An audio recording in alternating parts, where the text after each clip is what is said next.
Morning, everybody, and especially good morning to Patrick. As Elizabeth has just reminded us, it's 6 in the morning over there. So I'm very grateful to Patrick for But agreeing what a to. better way to wake up, eh? Well, yeah, absolutely. Yeah, going with our time scale over here. Um, I think this is an event which is long overdue because I've been wanting to meet Patrick myself for a long time. I was over in the States selling the OUP Emerging Voices series in Texas a few years ago, and we didn't get to meet up then, and then COVID came along. And anyway, here we are now. I'm hoping that Patrick is going to do more talking than I am. And I'm also hoping that there will be questions. If you type a question into the chat, um, two things will happen. One is Elizabeth may say, we've got a really interesting question at this point. Could we pause and answer it?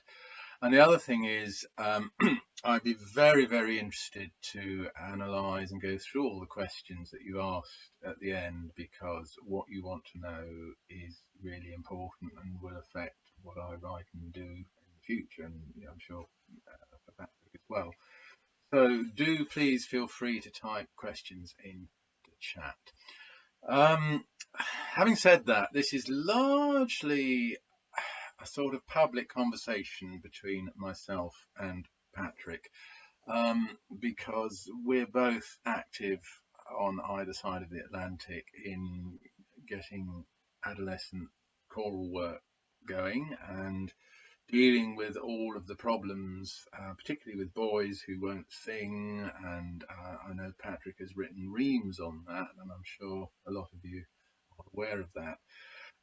So it'll be very interesting to hear Patrick's views on that. Um, but the other thing that I want to look at today is the status of what is called cambiata on either side of the Atlantic. Because ever since I worked with the National Youth Choirs of Great Britain back in 2007, it was now, I have been promoting cambiata in this country, in the UK, not as a zealot, not as the only way of doing it, but as a recognized system that does seem to make a certain amount of sense in relation to what we know about voices as they change during adolescence. So I'm interested to know where cambiata has got to in the States now, because it originated over there with the work of Irvin Cooper and later Don Collins, um, and where it's going, and whether we're doing it right in this country, and whether there is a right way of doing it anyway, and what the future holds there. So that's me rabbiting on by way of introduction. Um, in case there are anybody listening who don't know me very well, I'd better say that I've written various books on this topic, um, and I've been making particularly a study of boys' voices during the period of puberty, and I began that work on a sociological side. What is a boy's vocal identity as he goes through adolescence? But I've also done quite a lot of more technical work on the relationship between the voice and the changes of puberty. So that's what I do. Patrick is very well known as a choral educator and conductor in the States, and I'm going to shut up and ask him to introduce himself. Um, Well, thank Patrick. you. It's an honor to be with you all this morning and an honor to speak with you, Martin. Your reputation is worldwide, and we all know who you are, and it's a pleasure to have this conversation. Uh, my experience comes from the public schools in the United States, and I think if we just start there, that raises lots of questions and lots of issues because in the United States, at least, with our huge choral performance ensemble tradition in schools, the question has always been not should boys sing, but how should they sing, and in what way should that be structured into our choral programs? In the United States, as we are all well aware now, there is a constant tension between national and state and local priorities. So we don't have a national curriculum. We don't have a national system of schooling with set ages and set grade levels. All of those are traditions, which are supported or not by local schools in conjunction with their state authorities. The federal government has very little role in education in the United States, despite all of the noise made about our national government and education. It's really a state and local issue. So, as teachers, music teachers in the mid 1900s were starting to figure out, well, what do we do with choirs? Because it seemed to conflict with the goal of general music education for everyone. And so what had happened was that the identity of school choral programs began to change in the early part of the 20th century, the 1900s, 1920s to 1940s, with the development of the a cappella choir, which was driven by settlers who came to different regions of the United States and brought their choral traditions, and they became famous, and then they began touring as transportation allowed, and all of a sudden we had adherents to these different choral traditions in different parts of the country, who then, many of whom became music teachers and transferred those ideals to school settings, most often high school. And the high school teachers then, of course, so yes, the high school teachers then, of course, wanted uh, the junior high and what would have been middle school choral directors to build toward their high school programs. And there was not a systematic way to do that. People didn't have knowledge about what to do with the voice, changing voice, and teachers were in disarray. So if you look back through the literature of that time, there was a call for some sort of plan. And out of that arose some researchers who did great work based in anecdotal research and grounded in their work as practitioners in different kinds of singing sessions, whether they be in general music or in choir, school, or in church. One of the most famous was Irvin Cooper, who developed and coined the term cambiata plan. And it was simply an attempt, based on his extensive research, to uh, uh, categorize the main stages through which a boy's voice changes so that we could then develop techniques to teach those boys, and we might know their ranges so that we could choose repertoire or write repertoire.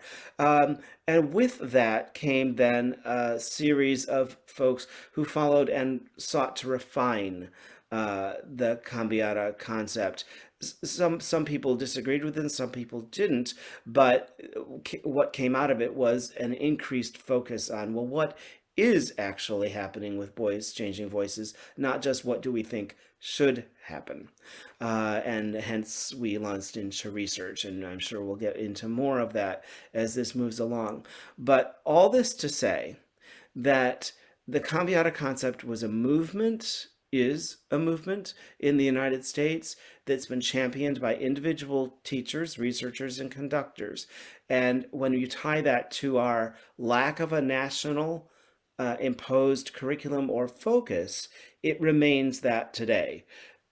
The cambiata concept is identified as a teaching framework for for teachers who adopt it, maybe school districts who adopt it, but it tends to be teacher by teacher, and it tends to be based on what they learned in college. Because as we know, all the research shows that anyone tends to teach the way they were taught.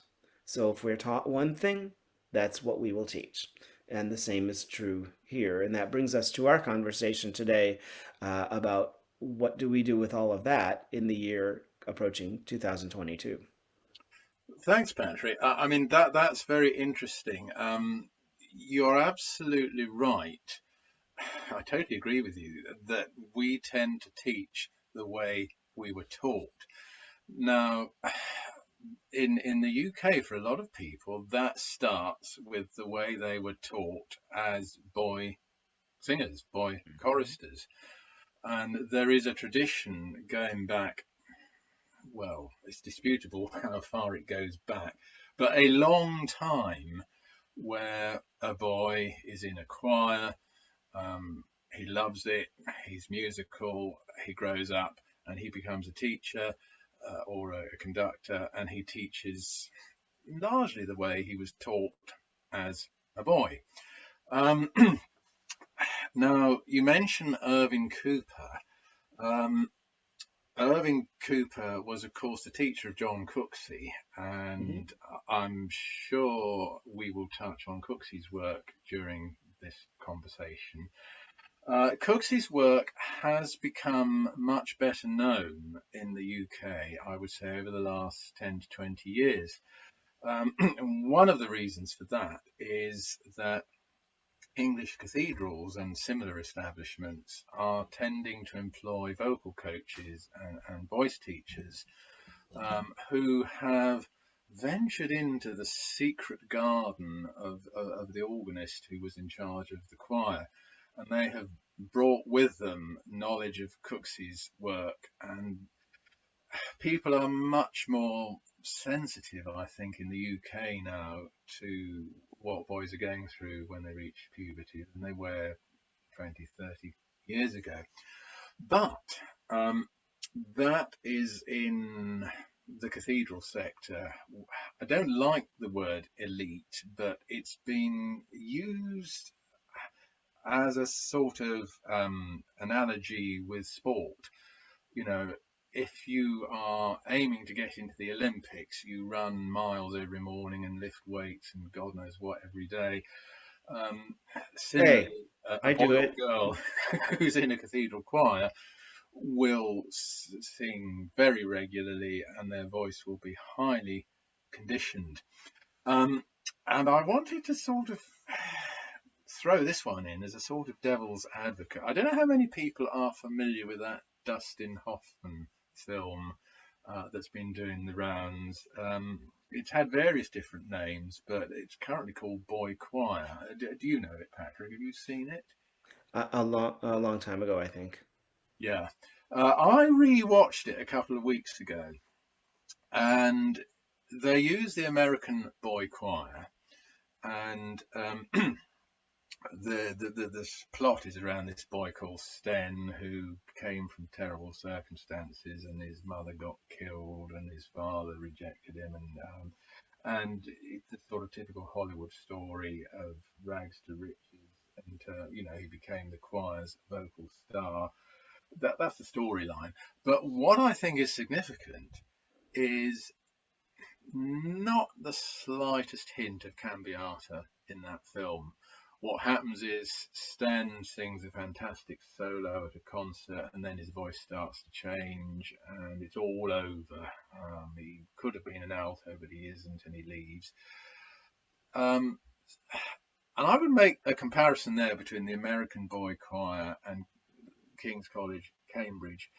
In neither of those establishments will you find cambiata or anything like it. Why do you think not? Well, first of all, first of all, sadly, the American Boy Choir has not existed for about 3 years. Financial, it went financially bankrupt, so it no longer exists. The American Boy Choir was housed in Princeton, New Jersey, where I lived for many years, stemming from my work at Westminster Choir College. Uh, so but that I do argue with the premise, maybe not of what was portrayed in the movie, but that uh, in its last decade and a half, maybe, the American Boy Choir really did change to incorporate changing voices, whether they be called cambiata or anything else. And the reason is because the work of Jim Litton, who was then the director, was concerned because as they were starting to see boys leave the American Boy Choir and not be replaced, it started to have a toll financially, and they needed to figure out what do we do. And he also was wrestling with the ethical problem of dismissing boys who didn't want to be dismissed simply because their hormones changed. And so he did incorporate changing voices, and the American Boy Choir, in its last decade and a half, had an SATB choir. And so the graded choir was not just treble. The graded choir system included all stages of the voice change. And I know that because I was teaching public school at least at a portion of that time, and several of my students were students in the American Boy Choir during this transition. So it was heralded in the United States as a kind of a groundbreaking approach toward publicizing, simply because so many people knew who the American Boy Choir was, publicizing these issues of what to do with the boys' voice change and still maintain choral excellence. Uh, so, we have these traditions with us, but again, that was one person, Jim Litton, the conductor, making a change in his environment. And I think that's what's incumbent on all of us, is to find out the approach or the terminology, and that's all cambiata is. It's a term. And then, well, what does that term mean and how do we enact it? Those follow. But the cambiata simply is a term. You might use other terms. You might have other approaches, but what's most important is that you have an approach that you've thought through and that you use systematically, and that the boys know your approach, because after all, it's their voice. They're the owner of that thing, not you. And all the cambiata concept is one plan that may work in your setting. And if it does, fantastic. And if not, then how will you modify it to make it work in your setting? Hmm. Okay. So what you're saying, I think, is very similar to what's going on over here. That people are aware that there is this need to accommodate voices that are changing, and you could call it cambiata if you like, but there are other ways of doing largely the same thing. Um, I just want to push you on that issue of the fact that if you go to the Cambiata Institute website, there is a plan, there is a way of doing it. Hmm. Now, we have similar things with the Kadai Institute. There is a way of doing things with Kadai, but there are other organisations over here in the UK, of which I would certainly mention the Voices Foundation, that recognise much of what Kadai said and follow his general principles, but they're not saying this is the only way to do it. It must be done like this, and when you're this age and your voice is at this pitch, you must do that. Um, is there any evidence of a sort of doctrinaire approach, a right way of doing it at all that you come across? Yes, because just like in anything, whether it be politics or whether it be in singing, there are adherents to any tradition that say this is the way it should be done. And my concern is that we may have what you could refer to as um, methodolatry, where we follow the method more than we follow the students. I think we have a little bit of that issue here. You mentioned the Cambiata Institute website. Well, I the Cambiata Institute has been run over years by people who've either trained or been trained by Erwin Cooper. Well, those folks are maybe not active anymore, or very few of them are active in their professional lives anymore. And we've passed on to a new generation. The Cambiata Institute has not been active for a number of years. I presented at almost all of its national conferences. I conducted its national Cambiata choir. So I've been very active in the Cambiata Institute, but not as a rigid follower of Cambiata, but more of the philosophical approach of what Cambiata is intended to do, which is simply to enable all to sing. Uh, and I think that that broader perspective is one that is welcomed by a generation that now has more easy access to all things technological than even I had when I was an early career teacher. And I think the fact that we no longer must adhere to rigid approaches is a sign of positive movement forward because we can access and can evaluate different approaches. Now, that's different than saying, "Oh, I'll have no approach." I'm not saying that, but I am saying that I think perhaps the cambiata concept, as we know it, as strictly defined, is adhered to less and less and less and less in the United States in favor of, well, what does an approach like the cambiata concept allow us to think about? What considerations should we have? And how do we move forward? This also is tied to changes in what we know about the biology and the development of adolescent boys. When Erwin Cooper wrote that, the average boy's voice change was occurring at ages 13 and 14. Now in the United States, it's age 10. So things have changed, and I think, need to reflect that change and some of the movement away from rigid methodology might be a response partially to the physical and biological changes in the population of boys that we work with, who are the same age, so therefore the same grade in school, but they're developmentally different. That's really interesting, Patrick. And it's a burning issue.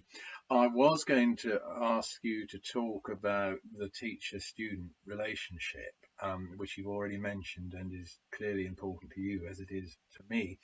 But I think if we could park that one for 10 minutes and come back to these biological changes, this advance in the time of puberty. Um, I mean, you are saying what Irving Cooper recognized as the needs of 13-year-olds are now applying to 10-year-olds. Did I hear you correctly there? 10, maybe not 9 all the time, but there have been several studies in the United States looking at the early onset, and they cannot find a group of 9-year-old boys in what we call fourth grade whose voices are not changing.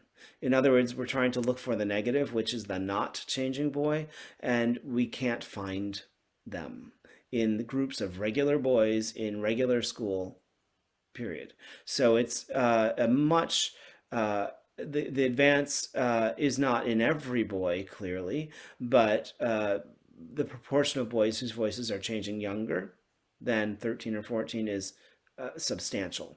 On the other hand, we have the opposite, which is we know that some boys related to hormones, related to weight issues and nutrition, their voices are changing later. So we have something I never encountered when I was teaching public school high school, which is almost every high school choir I can think of has male sopranos and male altos. That is a brand new kind of common occurrence here in the United States. And so we're seeing both an early onset of puberty voice change and a later onset of puberty and voice change as boys are no longer one and the same, the way they more typically were at earlier points in this previous century. Well, that is really interesting, and I'd love to pursue that. But I have two um, boys in my university choir whose voices are still changing. really, Yeah. do you think that is technique or testosterone? I mean, our Well, attitudes. changing as well that make Well, it you more mentioned acceptable. conditioning. So we know that by far, regardless of anything else, by far the most helpful facilitator of a smooth process of singing through the voice change is muscular conditioning. And that means, in our case, regular singing through childhood, through the voice change, through adolescence, and into older adolescence. By far, that's the best thing that we can do. And so I think that's the goal of the Cambiata Institute and the Cambiata Plan was to give a structure whereby boys could continue singing because it was healthy and good for them. Uh, Yeah. I mean, I would agree absolutely to keep them singing. I mean, that's why we started off over here with this project called Boys Keep Singing. It's because precisely that, and that was Irving Cooper's original philosophy, obviously. But I'm wondering, uh, we find, I don't know if I speak for the entire teaching population of the UK, but we find that kids now are more tolerant of difference than they used to be. And this old thing of you sing like a girl and oh, you must be this, that, and the other, we get less of that now. Children are more willing to embrace difference and more willing to say, well, that's his business or her business, rather than, is that paralleled over on your side of the ocean? Again, it depends on the community, but yes. But and that stems from changes in the parents. So the kids who we're working with now will become the parents of tomorrow. As I often say, our work with adolescent boys singers is not about the concert 2 months from now. It's about the concert 20 years from now. Whether they're singing it or their child is singing it, will this boy that we're working with today hold his baby son and sing to him in 15 years? Will he consider himself a singer with his comrades? Will he sing in a choir? I mean, the goal is not tomorrow. The goal is 20 years from now. That's an interesting perspective. I think we could do with more male. I hate this term male role models because it implies that there's something wrong with women teachers, which is nonsense. And I've written books Hmm. about that. Same here. Um, And that's what my research shows as well. We can go back to that. Yep, good. But nevertheless, in many of the concerts I've been involved with, and indeed in a lot of the research I've done, the gatekeeper in my research has been the boy's mother. The people who supported the boys in the Cambiata concerts have been predominantly mothers. And I've done audience surveys, and what we've found is, I mean, I love your image of the father, 20 years cradling the baby and singing to it. We were some way off that a few years ago here. And if we're moving in that direction, that's great.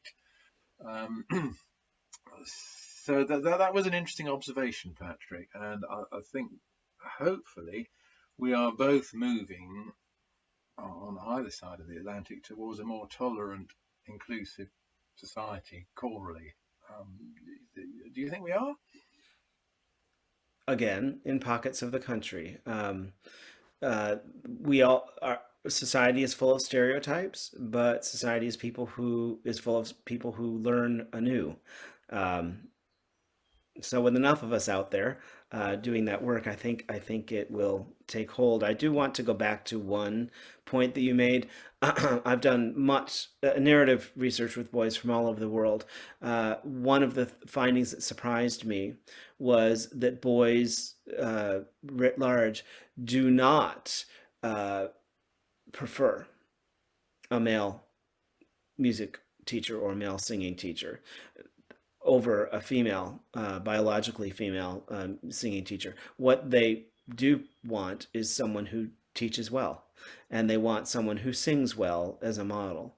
It's not the teacher's gender does not matter, and that surprised me because that flies against all of the stereotypes that we have of why boys quit choir. Oh, because they don't have a male music teacher. Mm. The boys say, "Posh." That's not what we're interested. That's not true, and Well, that's good yeah. news for us. Mm. I think that is a takeaway from this session, because your research and my research are in absolute agreement on this issue. Some of the best choir teachers I know are women. I mean, choir teachers of boys are women, and when you talk to the boys, they like their women conductors. They do not have this problem that you've got to have a male.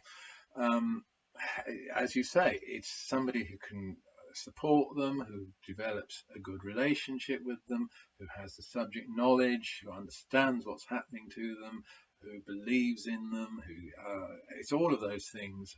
And often in my research, boys have spoken very favourably about female conductors they admire and work with. So I think it's important that the world hears us both saying that, Yeah, because it's so important. and then to tie back to kind of the points we've both been making, that all of what we're talking about here is on a timeline. Some of it historical, some of it very historical now, but as we get older. But I think that the all of this is tied to changes in society, and we don't necessarily have the rigid um, stereotypes and rules that we might have had before about who is a teacher. I mean, there weren't very few male choral teachers in American schools. There are still elementary and middle schools. There are still relatively few. Very few elementary music teachers who are males. So there's that. There's also a growing awareness of the difference between biological sex and gender identity. And I would say that that is one of the hottest topics, not in our field, but in American society right now. So all of that conversation is moving us forward, whether that conversation is political or musical. Yeah, I would. Same here. What we call non-binary gender, Hmm. I think is the correct term. It is a very hot topic here, and it's generally viewed very positively in the choral community.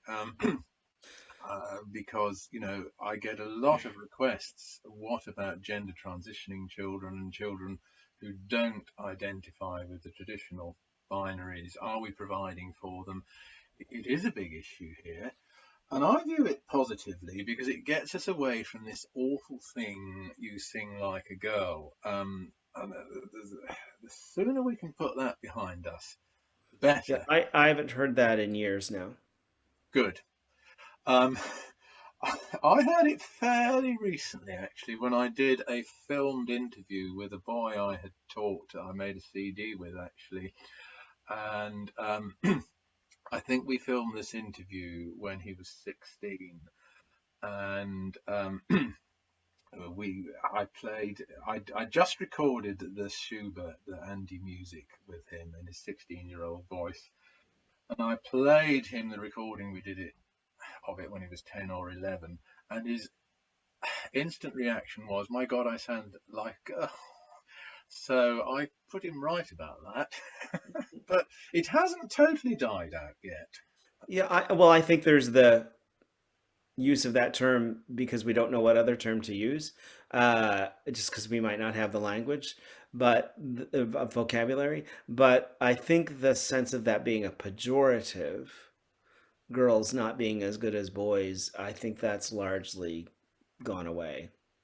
Well, in my research, interestingly, I've found it works the other way because boys recognize girls as very good singers.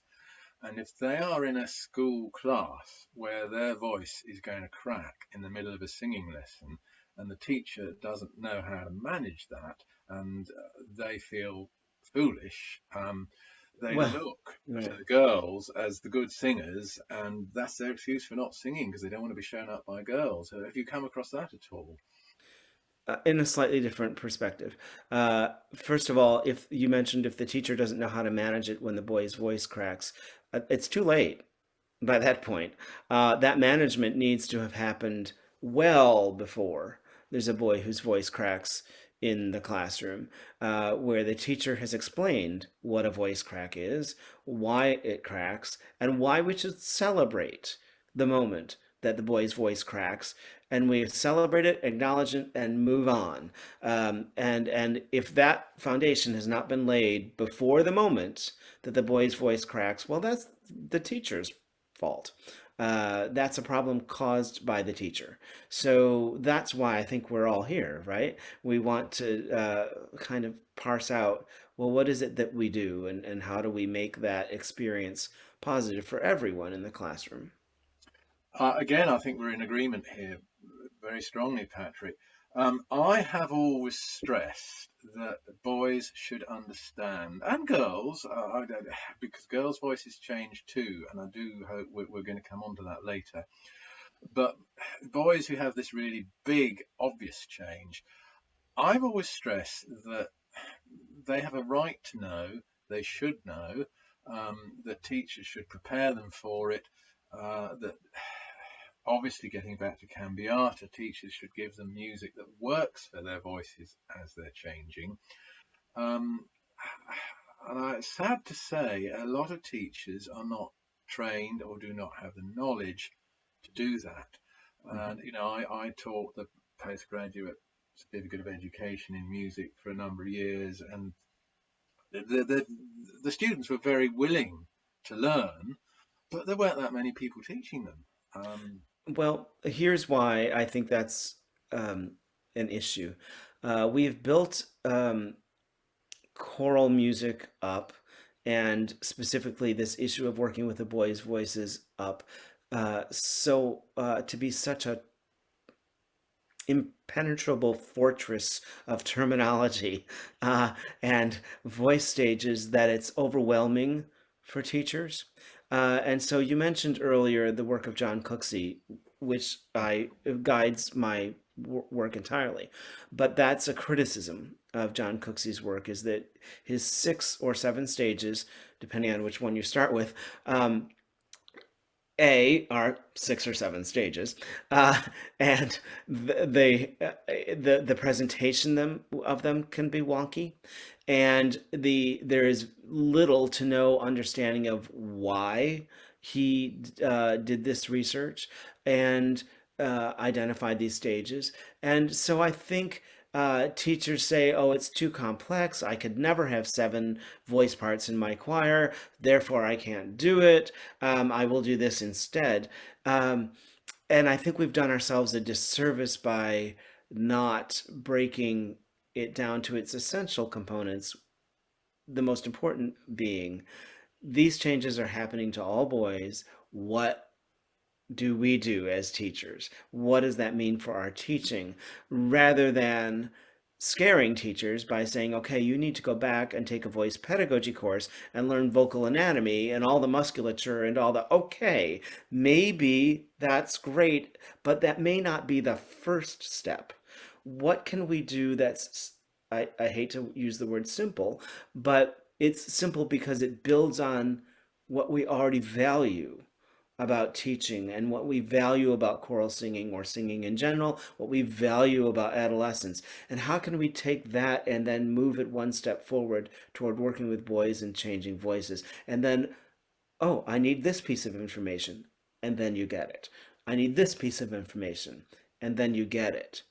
As opposed to, I need to take a course or I need to study vocal pedagogy and know all the anatomy.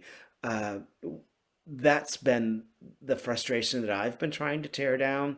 We're as teachers not all ready to be able to get the highly technical stuff, but that doesn't mean we don't do anything. Mm, So I think there is a um, point at which we do need a uh, scaffolding, if you will, for teachers who are coming into this conversation to begin with the things that they would already know and be able to build on them rather than layering a uh, course in vocal anatomy on them I and would making them agree frustrated. with that. Yeah, and I think that comes back to the earlier point we talked about of a doctrinaire, this is how it must be done approach, because it is possible, and I've seen it happen, to have a doctrinaire, this is how it must be done approach to John Cooksey. And all of these boys here are stage one, and all of these boys here are stage three, and you've got to do it like this. And that's not how it works in practice. And that's not what John Cooksey held either. No. I worked with him for many years and um, kind of received his permission to take over his work as he was nearing the end of his career. Um, at least the practitioner part of it, because we had this conversation, John and I, about this concern that I felt that teachers weren't understanding the philosophical sociological approach that really was at the foundation of his work, and that was being missed. And so I hope that now that we've moved on a few years from that point, that we can step back and say, what do all of these different approaches have in common? Which is where John Cooksey actually started. So that was his dissertation research. Was he was a junior high school music teacher who was frustrated by the very things we're talking about today, 50 years later, and his dissertation was, well, what is out there? I don't know. I'm going to find out. And then it merged into, well, what do they all have in common? And then how can we identify the commonalities? And then that guided his eventual research with hundreds of thousands of boys, which largely confirmed those. At a core, were an expansion or a um, more definition to provided more definition to the work that Irvin Cooper had already started with the cambiata concept.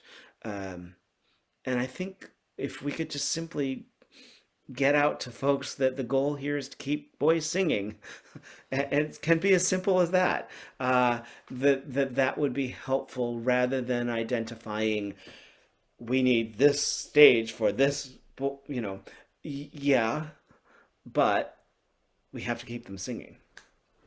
Yeah, I think perhaps some degree of simplification in some quarters. That's a nasty word, though, right? No one wants to say, I need things to be simpler. Well, I do, but No, well, yeah. I'll tell you, I'm giving a talk in a couple of weeks' time to the Association of Teachers of Singing about puberty and the voice.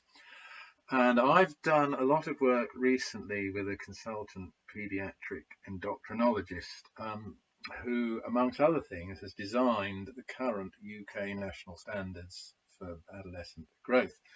And he has simplified it. Hmm. He has taken Tanner's 5 stages and reduced them to three broad phases. And the reason he's done this is largely the things we were talking about, but um, in general medical practice, people were making it too complicated when the question is this boy going through normal puberty? Is it precocious? Is it delayed? That's what the doctor needs to know. Should he be referred to a specialist or not? Um, and this guy found, Gary Butler is his name, and he found that actually it worked better with 3 broad phases. I mean, the Tanner stages are there within those phases, but for making things work smoothly, this is what he found. And I wonder if we can have simplification without the wrong connotation of the term. What do you think? Mm. I do. But at the same time, and this is where scholarship comes in, we want to acknowledge the foundation behind what we do. So, it helps a lot, I think, to note that um, the six Cooksey stages. Again, the number of them varies depending on whether you include the one you start with or not. But Yes, yes. the Cooksey stages, which are an elaboration of the Cooper stages, largely align with the Tanner stages. So, in other words, it's not just the voice that's changing; it's everything that's changing, Absolutely. and Mm. um, that revelation itself can open people's eyes to aha. Same thing with dealing with voices that are in the process of changing as a person is undergoing hormone therapy or transitioning from a gender to another, and what that means for singing. I think we can get um, relentlessly um, concerned with the details, but if we can just remember that the best vocal teaching is the teaching that's necessary for any given voice as it presents itself to us on any given day. Okay, I can't put you on the spot there, Patrick, and because I'm sure a lot of the people listening will want, practical how do I do it takeaways. Suppose it's the beginning of a new school year and you walk into a class of 13-year-old boys and girls, and you've got to take over that class, and the kids are 12, 13 years old, and you've got to organise a choral program for them for that year. What are you going to do on day one? Not stand in straight rows, hand out the music, and say go. Not voice test them. Not have them sing solos, not do any of the things that 12 or 13-year-olds would not want to do in a public forum in front of their friends if they were in any other classroom in the world. I would do voice exploration games with them.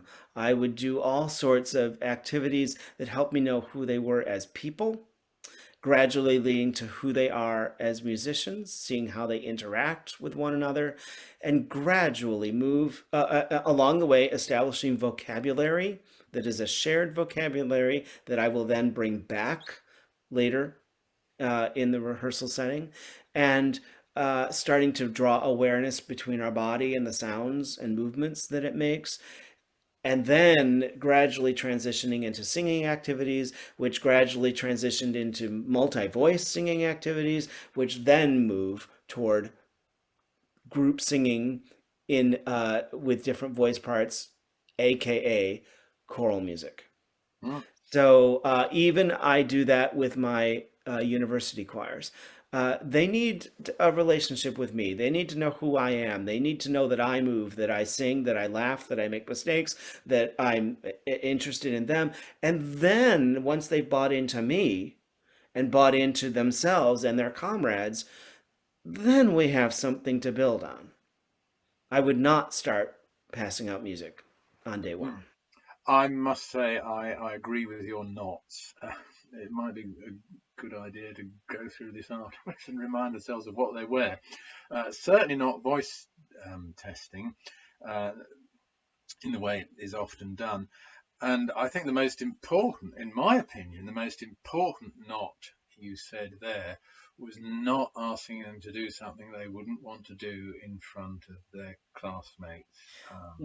One of my best teachers had nothing to do with music, said to me once the line that has stuck with me from the entirety of my career, which is that our job as a teacher is humiliation protection, that we protect students from humiliation, because if they feel humiliated or embarrassed, nothing else will happen. I couldn't Period. have put it better myself. I'm going to pinch that term, if I may, Patrick. It will appear in one of my next papers. Humiliation protection. That is the yeah, absolutely. That's the job of every teacher. But my goodness, it's the job of the music teacher when you've got young adolescent singers who don't know where they're going necessarily. You've got to help them and absolutely start with the relationship. Totally agreed. Now, I did in my little poser say this is a mixed gender class. You got boys and girls. which is going to lead us nicely on to girls' voices. Um, can I start you off with some general impressions, hints, advice? How do you deal with mixed gender singing when the kids are age 11, 12, 13, maybe 14?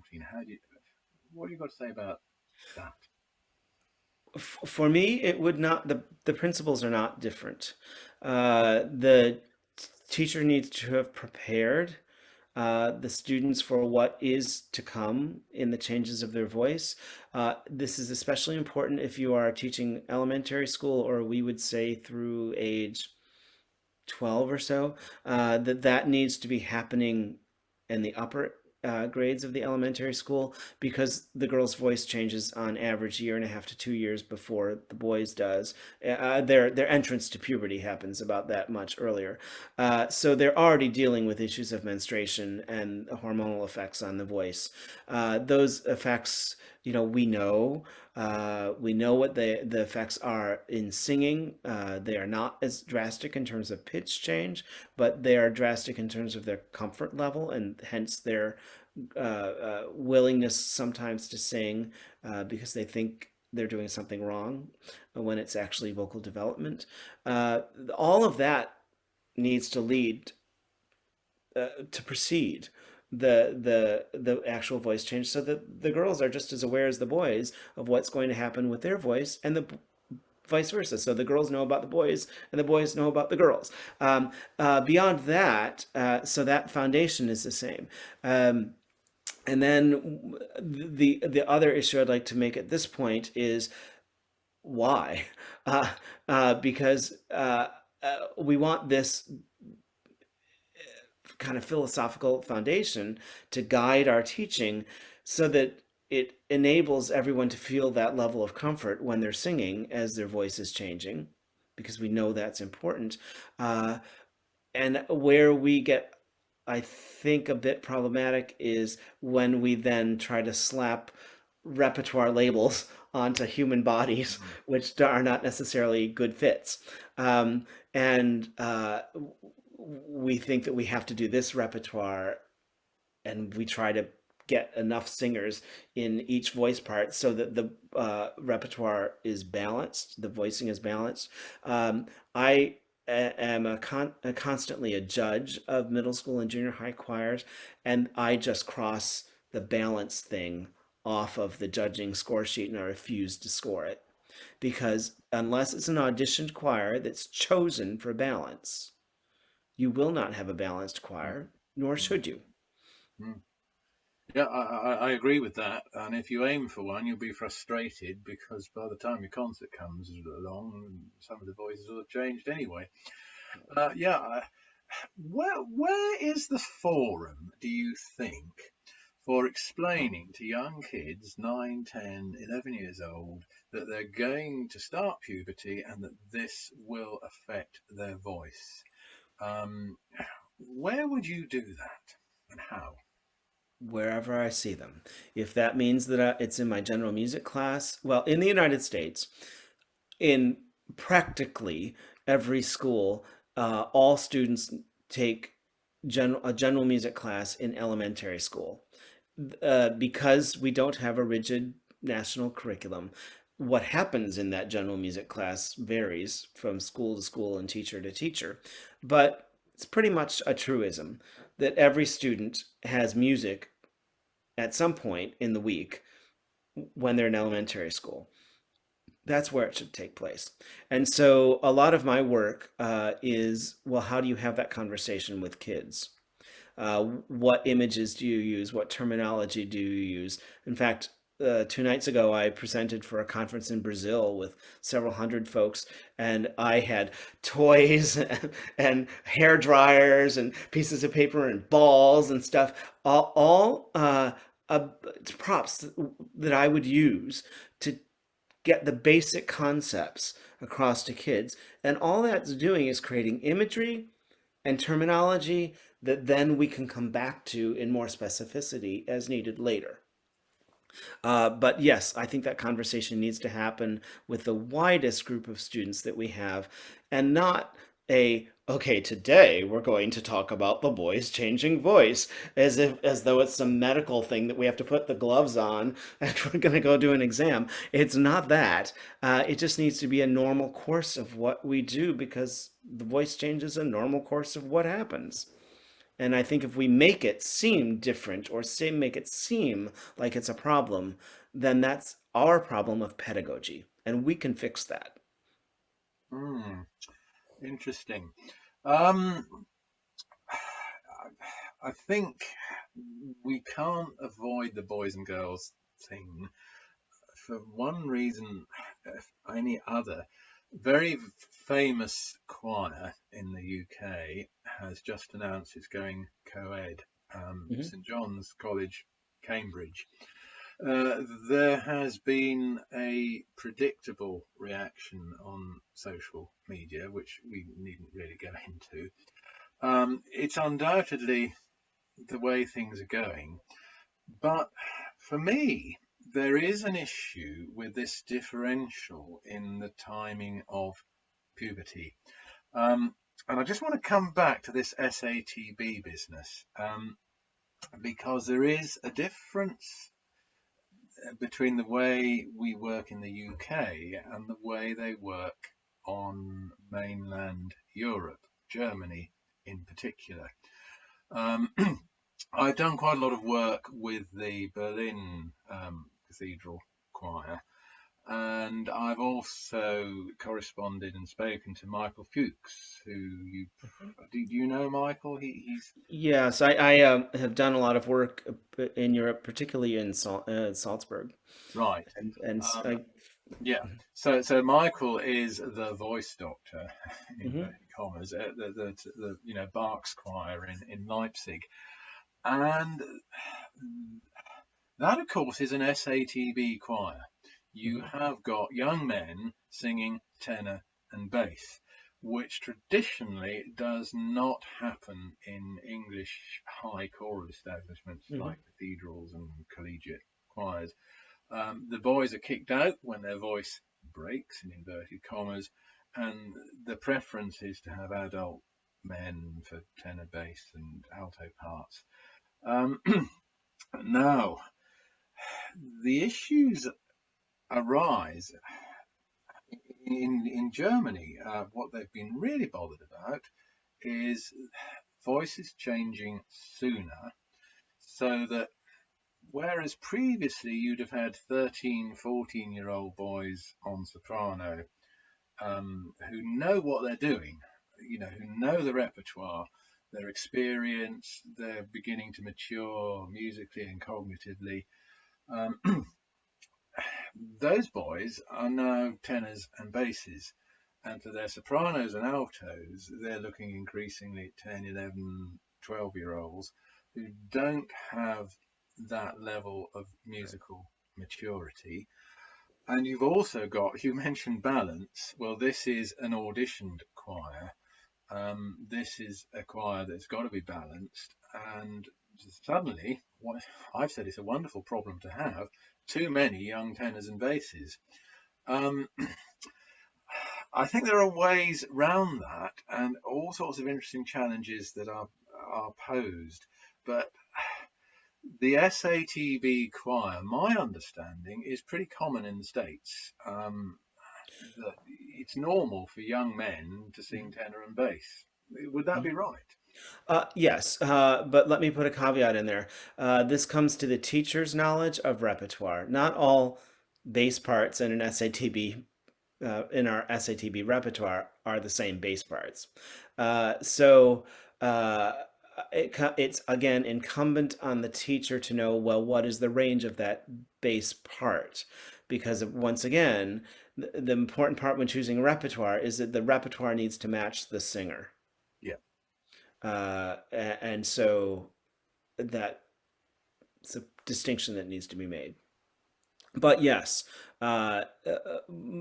we tend toward more multi-part repertoire here in the States than not. But that again comes from our school tradition that many of our choirs are in schools settings where the teacher's time is limited. They can't have 7 or 8 ensembles. So can we find ensembles that can involve the most students together? And those tend to be multi-part choirs. Yeah, well, I want to take you straight back to what is a fundamental cambiata principle that Irving Cooper said. The repertoire has got to match the singer, not the singer, the repertoire. Mm-hmm. Um, if your priority is to develop young people, that is absolutely the case.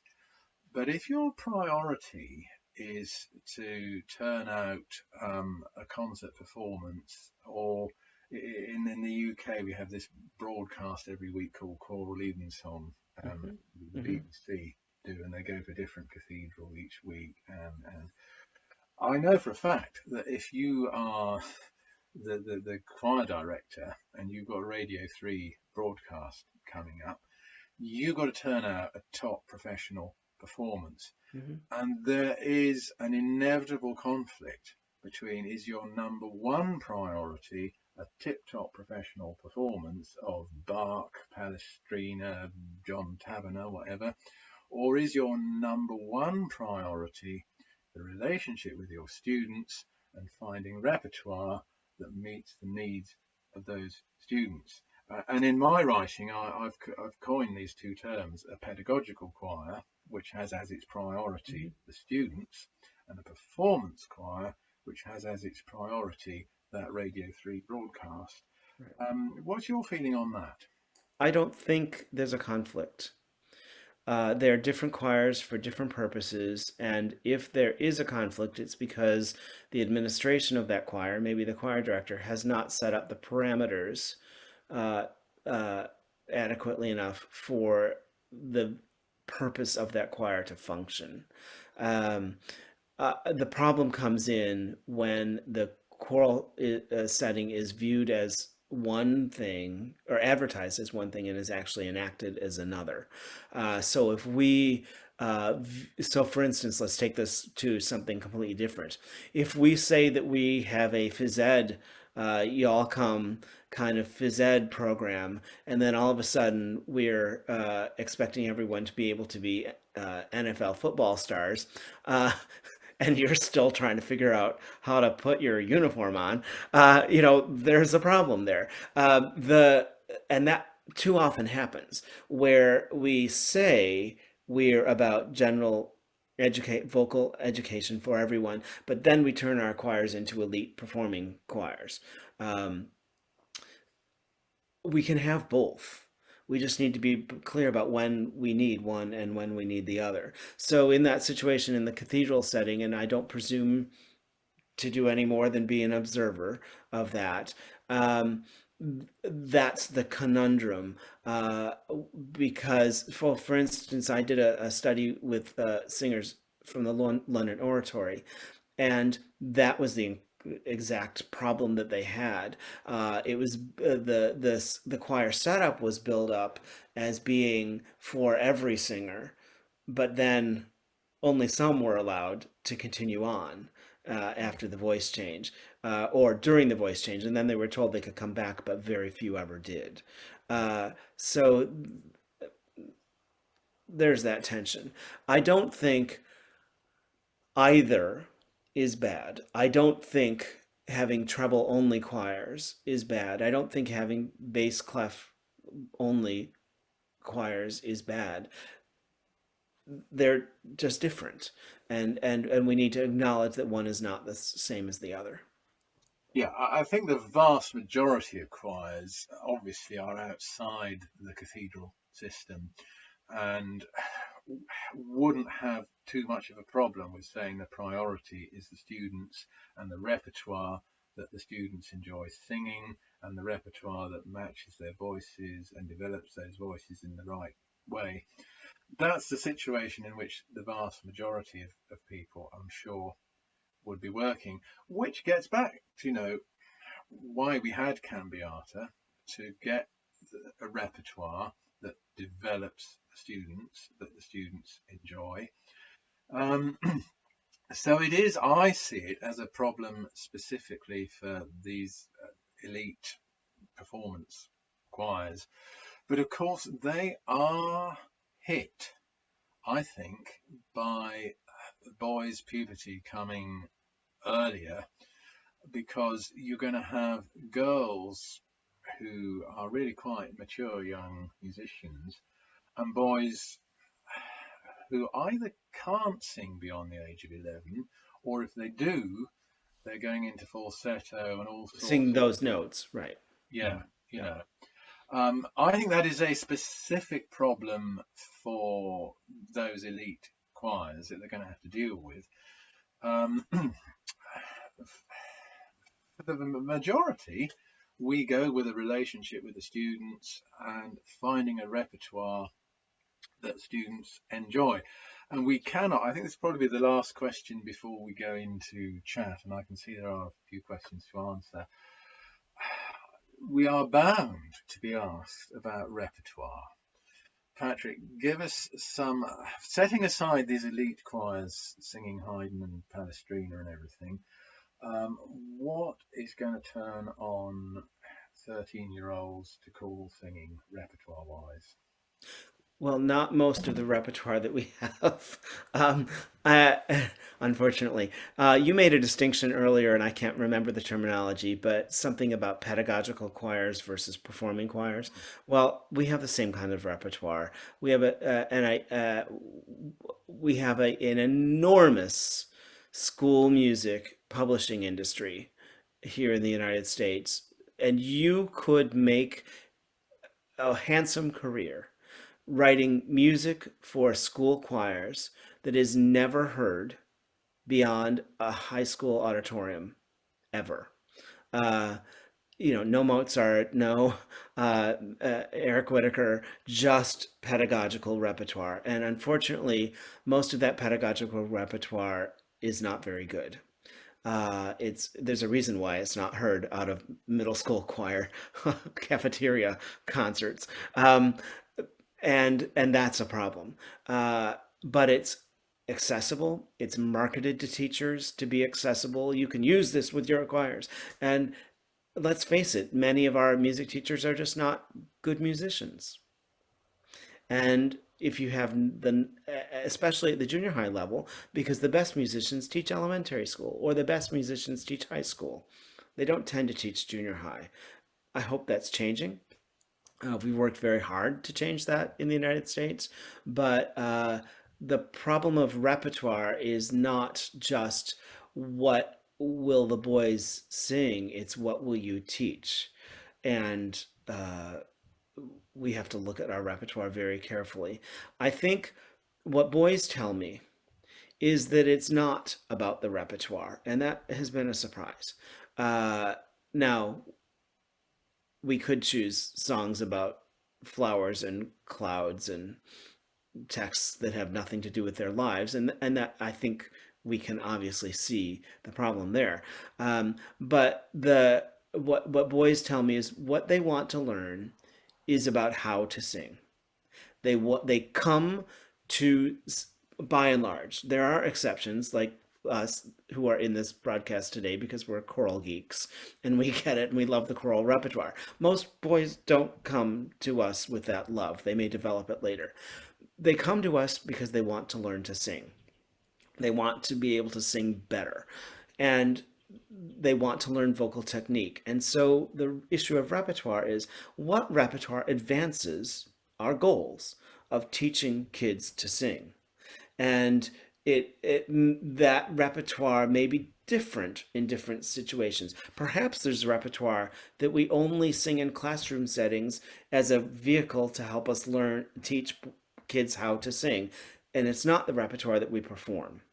Uh, and so I think we need to carefully consider why we use repertoire and what we publicly present in our concerts.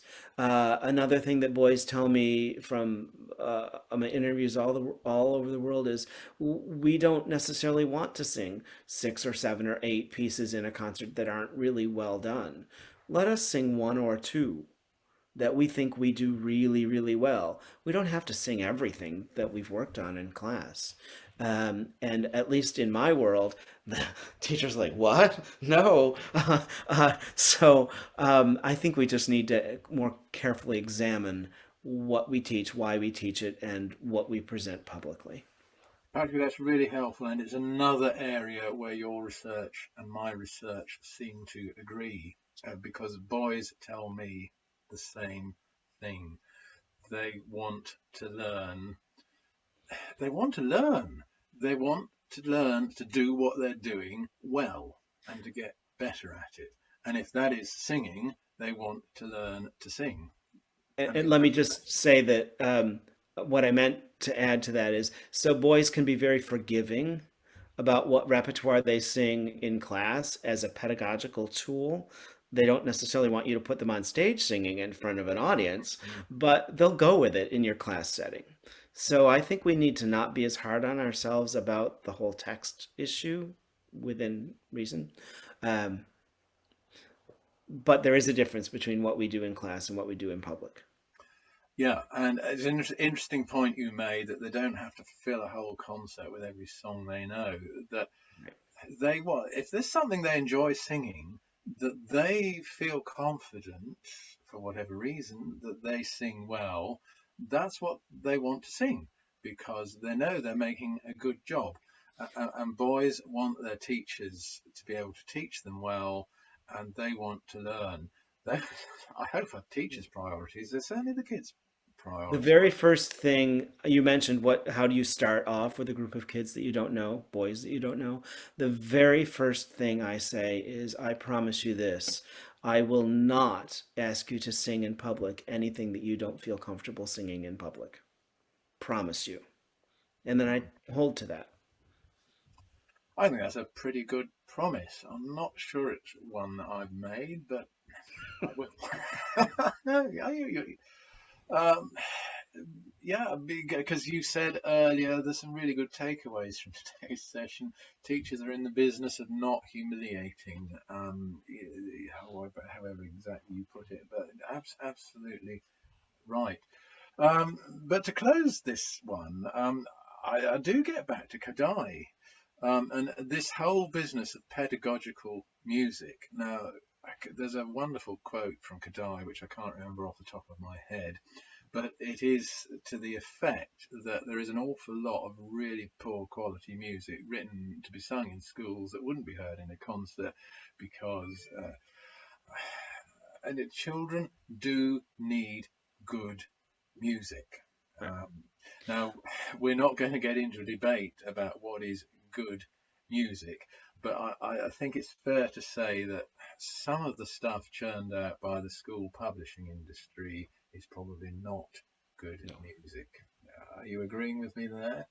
I am, but I will say that back when I started as an early career teacher, there was no music that I could use in a middle school setting. Middle schools were at that time fairly new in the United States, so we're talking students who are 11 to 14 years of age, and most of the repertoire was written for students who were 12 to 15 or 16 years of age.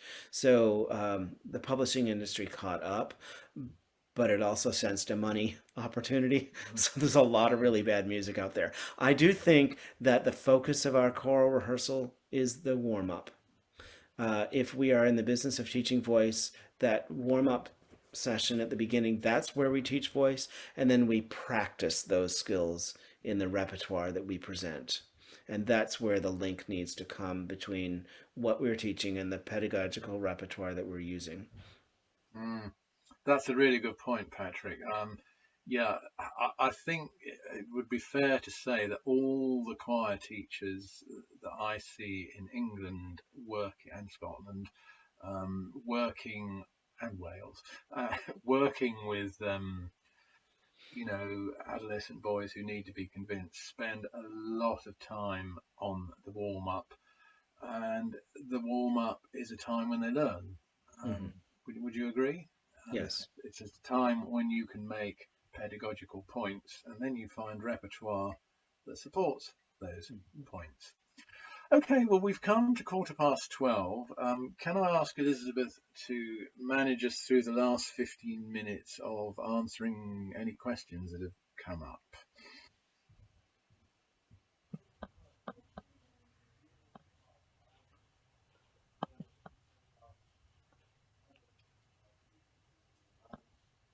Right, she's just. I was Martin, I was going to say there haven't been any questions that have come in terms of things that to ask you. The questions have been things like, can anyone put the link to that website? So if I think it would probably be best if people have questions, if they wanted to unmute or pop them in the. Someone's just popped one in there. Can you recommend a fun, engaging imagery warm-up book? Has just popped up in the chat. Patrick, can you? Uh, yes. So hang on. I'm going to go to the chat here. Someone 14 asked about boys. what's the website for the Cambiata Institute. That's the website for the Cambiata Institute. You'll note that it's outdated because it is outdated, as we discussed. But someone wanted it, so there we go. I'm looking. Would you all discuss amongst yourselves? I'm going to find the book that I'm thinking of, and I'll pop up the link in a second.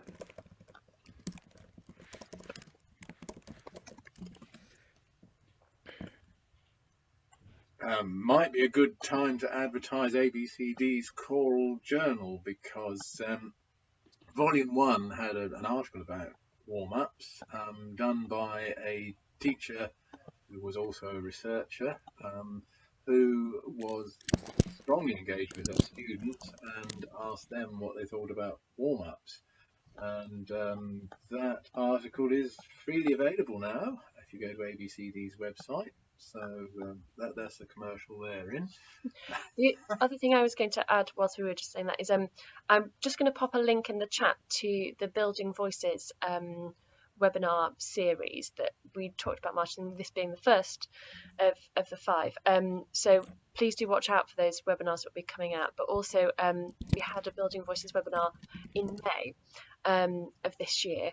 But then obviously all of the choir guidance kind of came and slightly overshadowed what was a fantastic start to this network. So I'm going to pop a link in the chat to the Building Voices information on ABCD's page. There's also a Building Voices YouTube channel that Martin has got some content on, and a Building Voices Facebook page. So I'll pop links to those, and hopefully that's given people some time to think about. Yeah, and that content is going to be updated as a result of today's very interesting conversations with Patrick, I have to say. You found the book, Patrick? Yeah, Rollo Dilworth has done amazing work. I don't know how much he's known in Europe. I would imagine quite well, but he's really made a contribution to our world in terms of pedagogical activities, exercises that are fun and definably move us forward toward choral pedagogy for adolescent students. So I would just Google anything you can about his work and go from there. You can't go wrong. And a lot of it's on video, and a lot of it's free on YouTube as well. So look for video work of Rollo Dilworth doing his choir builders. And, some of them will be advertisements, but you'll get a flavor of what he's looking for.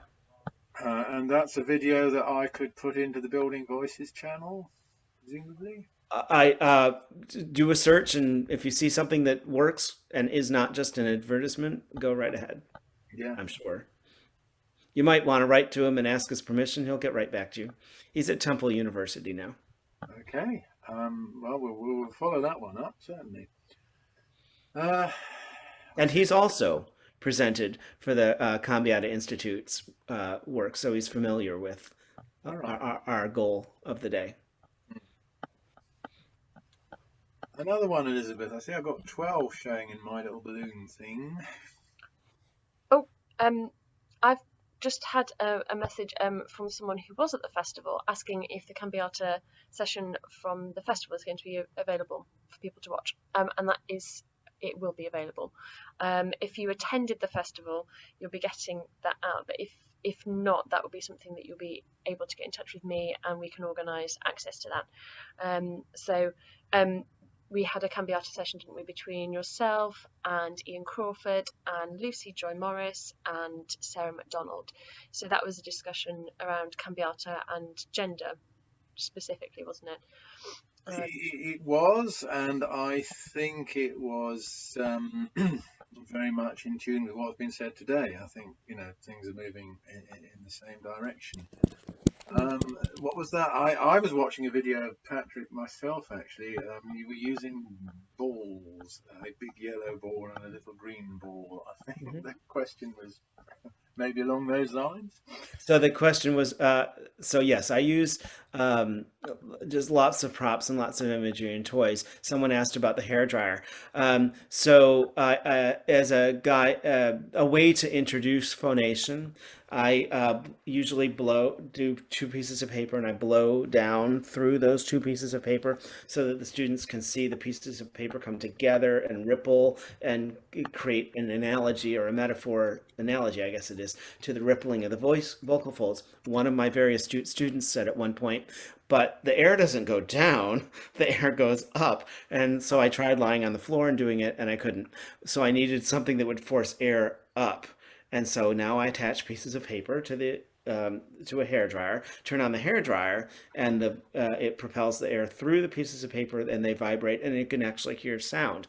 The thing that I've also found is the hair dryers have different settings. Not that I would know, but the low airspeed results in piano dynamic. That high airspeed results in forte dynamic. And so there I start to now talk about how dynamics are related to airflow, not to muscular use. And so it's, again, any toy that you use, as long as you think through it, can probably lead to other things. And you don't necessarily need to buy more materials. Just look at what you have. That don't think we've got a hairdryer in our house. I might be getting one. Great success for the hairdryer. Someone saying they tried it yesterday and it was a success. But Ana someone was Lucia, also, did you go to my session in Brazil and see me do it? All right, there's a testimony. Yep. What about the balls, though? I was watching your session online. What do you use them for? Well, as creative as you can get, you can use them for anything. I use them for everything from, tossing the ball. It stretches the intercostal muscles, so there's a breath component. There's a tossing a ball through the circle forces eye contact, and you have to have permission of the person across the circle to catch the ball, which is all about interpersonal communication and cues and all of those sorts of things that come into a choral setting. So again, establishing vocabulary. I also use different size balls to represent different pitches, like do, mi, sol, big ball, middle ball, small ball, and then when you get the ball, you sing the pitch and that sort of thing. And once that game is going, what that allows me as the teacher to do is to walk around and listen to the different singers as they're supposedly matching pitch. And I can just make some mental notes about what I'm hearing in a fun, non-threatening way, rather than going up to someone and saying, sing. Hmm. Hmm. What about that Irvin Cooper method? Do you ever use that? I think he did it with Jingle Bells. You Yep. changed it to. So for voice placement, yeah, I use Jingle Bells as well. And I use Jingle Bells for two reasons. Number one, we know that most people in Western cultures tend to speak about a minor third or so above their most comfortable singing pitch. And Jingle Bells starts on a third. Me, me, me, me, me, me, me, so do, re, mi. And so if I can get a kid to sing Jingle Bells to me without me playing it on the piano first and just figure out what note he's on, then I can go with that. I I at least have something to start with. And I find that Jingle Bells is John Cooksey used to use My Country, 'Tis of Thee, which you all know as something else. Yeah. And and then but the kids don't know that one anymore. So they do know Jingle Bells. Are they So okay with singing Jingle Bells, 13-year-olds? I yeah. mean, it's, Now I sing it with them. So give me a pitch. I'll match your pitch. And sometimes we have to be moving. Sometimes we have to be tossing a ball while we sing it, or something crazy. But again, whatever I ask the kid to do, I have to do.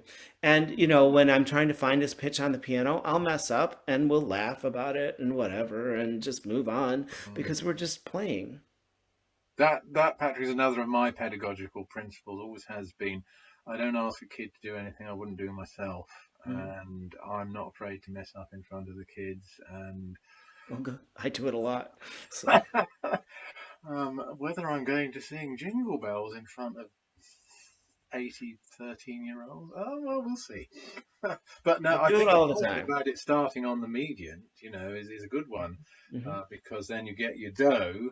Um, yeah, that's an interesting one. Yeah.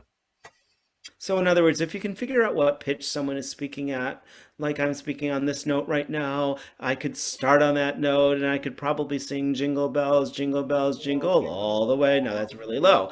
Then you make that comment. Well, could you start a little bit higher in your voice? Okay, we'll Mm, start here. And then you've got something going and you're talking about singing and phonation. mm. All you're doing is jingle bells. You've made a strong case for Jingle Bells today. How long have we got? Have we got time for one more question, I think, or Feel free comment? to just unmute if you'd like, rather than spending time typing it. Definitely. By the way, I will be sending out the chat, so please don't be worrying about trying to write everything down. I will just send that out to you, so feel free to just pop on with your question. Do you mind if I pose a question about organisation of choral programs? I'm lucky enough to have just started a job where I get to design an entirely new choral program. It's based at a church, so it comes with certain restrictions, and I have worked entirely in the cathedral tradition so far, and I'm finding it very hard to justify a lot of the cathedral traditions being built into a new program. So I've been thinking about this a lot, and there are issues of gender organisation and organisation across school years. And I'm beginning to think that perhaps what I build and choirs in the future are going to have to be organised purely by vocal quality and vocal development rather than gender and school year. And to the point of not having boys choirs and girls choirs or anything like that. And I just wonder if that's how you guys see the future development of choral programs. My Patrick, answer you is want going to to be go first? short, so let me go first, and that is yes. And remember that all choral traditions are rooted in a specific time and place. Mm-hmm. We're in a different time and place. Sure. I would agree with both of you there, David. I think you're heading in the right direction and your perception is correct. I think we need to get away from traditional concepts of what boys do and what girls do, and boys' choirs and girls' choirs. The St John's College thing is causing a lot of furore on social media, as it inevitably would. That's the way things are going. And I think if we talk about vocal development and vocal needs of young people, I think we're talking about the right thing. Yeah. I think I decided on the way forward until the John's announcement yesterday, and all of a sudden, all of the thinking has gone out the window. That if a choir that world famous and really a beacon for the tradition that we have here has now decided to have its choristers mixed, then I really think that's something to take note of. They've not publicly said why they've done it, and I'd like to know why. But Yeah. but I suspect they're getting ahead of the game of just realizing that it's going to be vocal development that informs the makeup of choirs rather than gender in the not too distant future. And the conversation that's going to follow, regardless of the forum, it's important to step back and say, well, what's really being said here? Is this political speech or is this pedagogical, Sure. aesthetic kind of speech? Hmm. Yeah, Yeah, it things move could on. well be both in their case, I suspect. It's an interesting one. Yeah. Yeah. Well, I think my watch says it's gone half past. Elizabeth, is now the time to wrap up, do you think? I, I was just going to thank you both for a really fascinating discussion today. I'm looking forward to rewatching it again and taking some further notes. But it's been really useful. I'm sure for everyone here. I hope people have enjoyed it, and I know there's various people who've booked to catch up with the recording later. So this will be going out to them later this week. Thank you very much, Martin. Thank you very much, Patrick. Please feel free to oh, I see lots of people doing the clapping emoji on Zoom. It's very odd to have silent clapping, isn't it? Still not quite used to that one. Yeah. But thank you very much to both of you. And like I said, please do keep in touch with the Building Voices initiative, both with the Facebook page, the ABCD link further up, and Martin's YouTube channel further up. There will be a further Building Voices webinar coming to you shortly. And hopefully we'll see you again at our next autumn webinar, which is in November. So do take a look at that. I've just posted the link in the chat. And I hope you all have a lovely rest of your weekend. To Well, everyone who's thank come, you, thank you very Elizabeth. much. I'm just going to have the last word and thank Patrick for getting up so early. Well, thank you. But the sun has now risen, Yeah, so it's good. I thought You it see, might. my day has gotten brighter, so Yeah, well, actually, your lighting has has changed changed. slightly. Yeah, the sun tends to do that. Yeah, brilliant. Okay, well, thank you everybody for listening and your questions and taking part, and good luck with all of your choirs and all the stuff you're going to be doing. Thank you, everybody.